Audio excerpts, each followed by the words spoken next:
सुख आ रहा है तो फूलो मत, दुख आ रहा है तो भूलो मत प्रभु को। गंभीर रहो, प्रभु से भी प्रार्थना मत करो दुख मिटा दो, नहीं। जो दुख आएगा सहने की सामर्थ्य दो। हमें आपसे सिर्फ आपका भजन चाहिए, मैं आपको भूलूं नहीं, निरंतर आपका सुमिरन चलता रहे, बस। इससे जो लाभ मिलेगा वो ये प्रार्थना करते हैं कि हमारा ये दुख मिटा दो, फिर दूसरा दुख आएगा। ये कब तक भिखमंगापना चलता रहेगा? कभी तो हम मांगना बंद करें। हम सहेंगे आपका सुमिरन करते हुए, हमारी चित्तवृत्ति आपके सुमिरन में हो। ये हम आपको अपने अनुभव की बात कहते हैं। अगर प्रभु का, श्यामाजू का सुमिरन चल रहा है तो बड़े से बड़ा कष्ट कुछ नहीं बिगाड़ पाएगा। यह हमारी बात समझ लेना। नहीं किसी को केवल सूचना दे दी जाए रिपोर्ट में कि तुम्हारी किडनी फेल होने जा रही, फिर उसकी फोटो खींच लेना और प्रेमानंद की फोटो खींच के मिला लेना। ये बात समझ, ये हम अहंकार वाली बात नहीं कहते। ये श्यामाजू के चरणों के चिंतन में चित्तवृत्ति गुरु कृपा से लगने की बात को कहते। प्रभु से ये मत मांगो कि मेरा दुख मिटा दो। सैकड़ों दुख है, कब तक गिघियाते रहेंगे? दुख की जड़ें मिट जाए तो क्या? आपका चिंतन। हमारे रसिकों ने क्या मांगा? बिसरी हो ना बिसारी हो, यही दान मुहि देहु।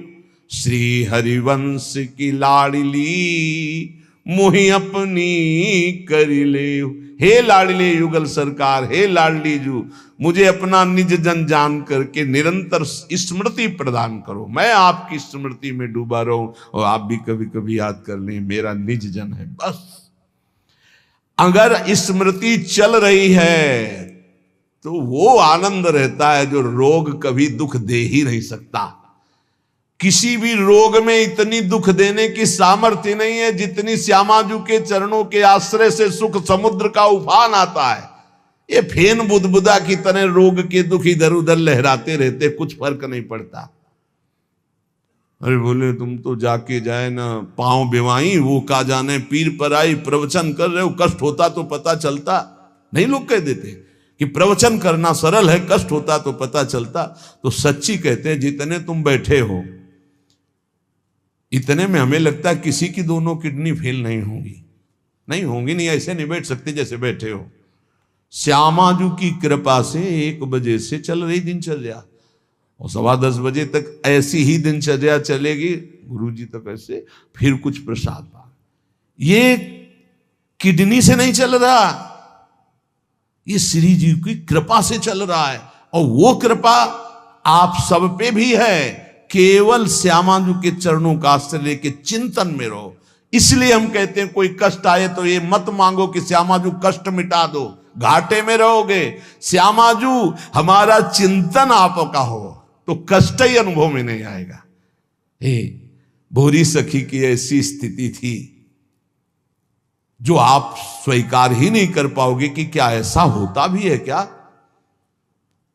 पिचकारी राधा वल्लभ लाल जी की सीधे कान में गई, ऐसे दर्शन कर रहे थे, सीधे कान, पर्दा फाड़ के रंग अंदर चला गया। और वो अकिंचन महापुरुष, कभी किसी से कोई संपर्क नहीं, हा प्रियाजू, हा स्वामिनी, बस निरंतर तन मन के बिछुरे नहीं, चाह बढ़े दिन रैन, कबो संजोग न मा नहीं, देखें भरी भरी नयन। अब वो पानी वहां सड़ा, कीड़े पड़े, कान में एक चींटी छोड़ के देखो कैसा होता है। आपको अगर नृत्य ना आता हो ना और कान में चींटी छोड़ दे, अपने आप आ जाएगा नृत्य, वो अपने आप नाचना शुरू हो जाएगा। और उनके कान में कीड़ा पड़ गया। सेवा कुंज में दर्शन करने आते राधा वल्लभ जी के दर्शन, तो कीड़ा ऐसे, अरे बाबा आपके तो कीड़ा। और उस समय यहां वृंदावन में ऐसी कोई व्यवस्था विशेष नहीं थी, तो मथुरा ले जाओ ना कान है। जब बहुत प्रार्थना की गई, गुरुजनों ने, आचार्य जनों ने आदेश किया, ना बाबा तुम्हें जाना पड़ेगा, जैसी श्री जी की इच्छा। अस्पताल गए तो उनका इसका तो ऑपरेशन होगा, तो आपको बेहोश करके फिर इसका, तो उनका बेहोश करने की जरूरत नहीं, बेहोश की दवा हमारे पास है, तुम 30 मिनट पहले बता देना कि आपको 30 मिनट बाद ऑपरेशन आपका होगा, बस वो हमारे पास दवा है बेहोश की, हम बेहोश हो जाएंगे।